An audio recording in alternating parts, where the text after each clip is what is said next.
Labdien, sveiki, jums vārds. Labdien. Labdien. Es atvainojos. Es gribēju izteikt lielu paldies visiem sportistiem. Mēs esam tik maza tautiņa, un visi gaida tikai tās medaļas. Bet jau ar to viņi ir varoņi, ka viņi ir iekļuvuši un piedalījušies tajā olimpiādē. Protams, un kundze, kuri bija tie sportisti mūsu, kuriem jūs visvairāk jutāt līdzi, mūsu meitenes pludmales vai kāds skrējējs? Es visiem jūtu līdzi, bet visvairāk tiem inteliģentajiem 3x3 basketbolistiem un sirsnīgajiem cilvēkiem. Pludmales volejbolistiem arī jūtu līdzi.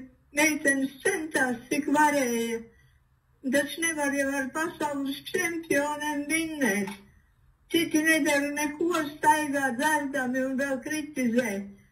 Es nezinu, priekš manis viņi ir varoņi, un es neesmu vienīgā, kas tā domā.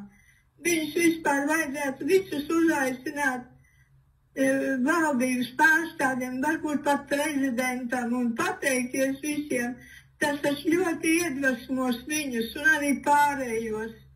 Paldies, kundze. Es domāju, ka prezidenti un ministri pateiksies, bet lielākā pateicība ir tieši šāda, kādu mēs dzirdējām pat no jums. Es domāju, ja kāds no mūsu sportistiem šo dzirdēja, tur bez asarām arī to nevarēja klausīties. Paldies, liels kundze, ka jums izdevās mūs sazvanīt un pateikt paldies mūsu sportistiem.